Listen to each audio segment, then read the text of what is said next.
En mi calidad de presidenta de la Comisión Interamericana de Derechos Humanos y como relatora para Nicaragua, agradezco la invitación del Consejo Permanente para dirigirme a ustedes y compartir, una vez más, nuestra visión sobre el deterioro progresivo de la situación de derechos humanos y el Estado de Derecho en Nicaragua. Como ha sido ampliamente documentada por la Comisión, la respuesta estatal violenta a las protestas sociales iniciadas el 18 de abril del 2018 desencadenó en una grave crisis política, social y de derechos humanos en Nicaragua, misma que, a más de 3 años, continúa profundizándose debido, entre otros factores, a la instalación de facto de un estado de excepción en el país, así como el prolongado debilitamiento de las instituciones democráticas por la concentración del poder en el Ejecutivo.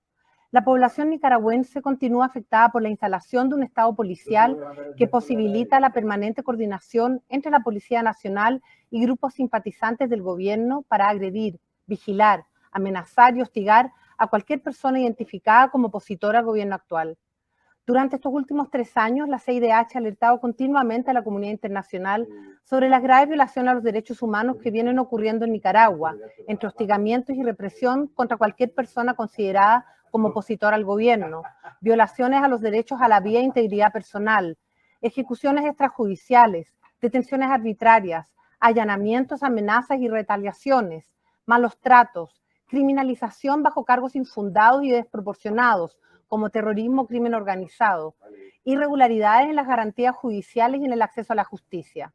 Así también la CIDH ha condenado los asesinatos que hasta ahora permanecen impunes de campesinas y campesinos en las zonas rurales del país y la actuación de los llamados colonos provenientes de las zonas cercanas al Pacífico en territorios indígenas de la costa Caribe y del patrón de ataques ocurridos en dicho contexto, sin que hasta ahora haya información que indique procesos de verdad y justicia en estos casos, ni medidas para prevenir su ocurrencia.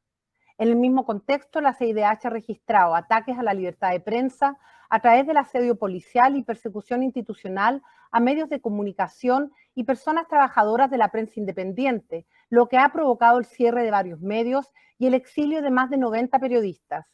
La Comisión ha manifestado su preocupación por el cierre de los espacios democráticos, la suspensión de libertad y afectaciones a la libertad de expresión en un país donde la mayoría de los medios de comunicación pertenecen a personas allegadas al gobierno.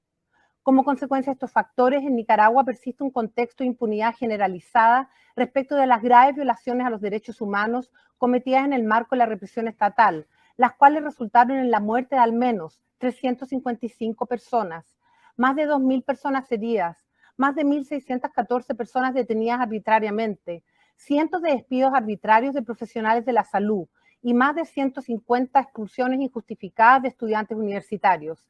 Asimismo, según datos registrados por ACNUR, más de 110.000 personas se habrían visto forzadas a huir de Nicaragua y a buscar asilo a causa de la persecución y las violaciones de derechos humanos.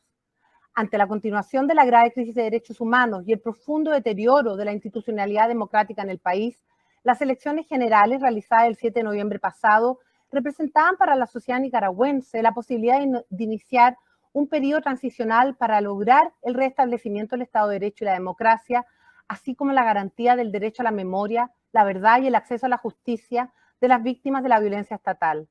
Sin embargo, desde el inicio de este año, la Comisión constató la intensificación de una nueva etapa de represión, caracterizada por un conjunto de acciones estatales, entre ellas la aprobación de un conjunto de leyes a la medida, que tuvieron por efecto poner fin a la participación de la oposición aún antes de realizarse las elecciones generales. En particular, a través del Mecanismo Especial de Seguimiento para Nicaragua, la CIDH recibió información sobre la cancelación de la personalidad jurídica de los partidos de oposición, la detención y criminalización de más de 30 personas, líderes y lideresas, incluyendo 7 personas precandidatas presidenciales, las cuales aún permanecen privadas de libertad y algunas de ellas cuentan con medidas provisionales de la Corte Interamericana. Durante el año 2021, la Comisión ha emitido 32 medidas cautelares para personas beneficiarias, en su mayoría defensoras, líderes de opinión y opositoras al gobierno, líderes y lideresas de movimientos sociales, periodistas, mujeres defensoras y personas precandidatas presidenciales. No puedo dejar de mencionar las graves condiciones de detención en las que se encuentran todas las personas detenidas. La Comisión recibió denuncias de tratos crueles e inhumanos, la aplicación de regímenes de aislamiento sin criterios objetivos, Preocupa especialmente la situación de aislamiento en celdas de castigo y de confinamiento solitario en las que han permanecido por más de 160 días las líderes opositoras Dora María Telles, Tamara Dávila, Ana Margarita Vigil y Suyén Barahona.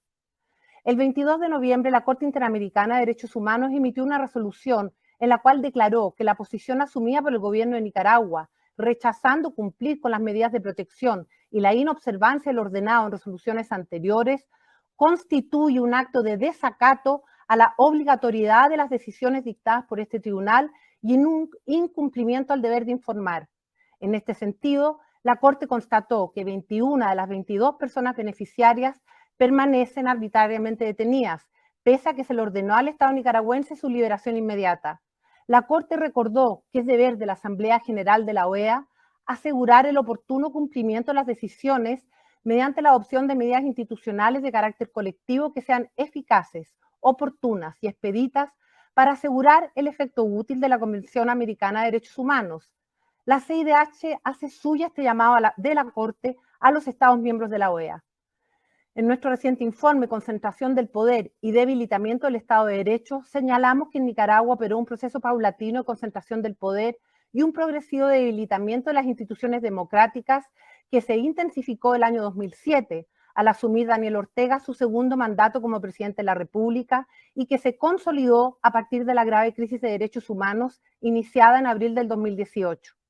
Dicho proceso de concentración del poder fue posible mediante una serie de medidas adoptadas para permitir la reelección presidencial y la concentración del máximo poder político en el alto gobierno del Poder Ejecutivo, con el concurso de diferentes instituciones estatales, desde la Asamblea Nacional, las instituciones del Poder Judicial como la Corte Suprema de Justicia, el Consejo Supremo Electoral, la Fiscalía General de la República y las fuerzas de seguridad, por personas nombradas por ser afines al partido de gobierno de sus aliados en el pacto y por la falta de órganos de control independientes e imparciales. Es así que el principio de separación de poderes que rige un Estado democrático de derecho se quebrantó. Hoy en Nicaragua, las distintas funciones del Estado no corresponden a órganos separados, independientes y equilibrados entre sí. Todos los poderes están alineados y dirigidos por el Ejecutivo, por lo que no representan límites para el ejercicio del poder ni impiden las arbitrariedades. Por el contrario, las facilitan o consolidan, y la situación de derechos humanos de la población continúa seriamente deteriorada. Las elecciones generales realizadas el 7 de noviembre se desarrollaron en un clima de represión, impunidad, ausencia de Estado de Derecho y cierre de espacios democráticos, sin respeto a los estándares interamericanos sobre la materia consagrados, entre otros instrumentos, en la propia Carta Democrática Interamericana, así como en las recomendaciones realizadas por la comunidad internacional. Las elecciones generales tuvieron lugar en un contexto de violaciones a derechos humanos derivadas del incremento de hechos de hostigamientos, allanamientos, amenazas y detenciones arbitrarias en contra de líderes y lideresas de oposición, activistas de derechos humanos, integrantes de organizaciones de la sociedad civil y periodistas. Según nos fue informado, entre el 5 y el 7 de noviembre, más de 23 personas habrían sido detenidas arbitrariamente. Frente a la situación descrita, aunada a la falta de voluntad manifiesta del Estado nicaragüense para superar la crisis social, política y de derechos humanos que afecta al país y la persistencia de una narrativa tendiente a negar las violaciones a derechos humanos y estigmatizar a las voces disidentes y opositoras desde las más altas autoridades del Estado, para la Comisión resulta preocupante la reciente decisión del Estado de Nicaragua de denunciar la Carta de la OEA. La Comisión lamenta las consecuencias de dicha decisión para el restablecimiento del orden democrático, el Estado de Derecho y la plena vigencia de los derechos humanos, y hace un llamado al Estado de Nicaragua a reconsiderar su decisión y a los Estados miembros de la OEA y a los órganos políticos de esta organización a entablar un diálogo genuino y de buena fe y conforme con sus obligaciones en materia de derechos humanos. La CIDH destaca que el Estado de Nicaragua se encuentra obligado por todos los instrumentos internacionales de los cuales es parte. En tal virtud, reafirma su competencia sobre el Estado de Nicaragua y continuaremos ejerciendo nuestro mandato de monitoreo a través del MECENI. Reiteramos nuestro compromiso de continuar dando seguimiento a la situación de derechos humanos en el país y muy especialmente reiteramos nuestro compromiso con las víctimas y personas defensoras de derechos humanos en su lucha por alcanzar la verdad, la justicia y la reparación. Muchas gracias.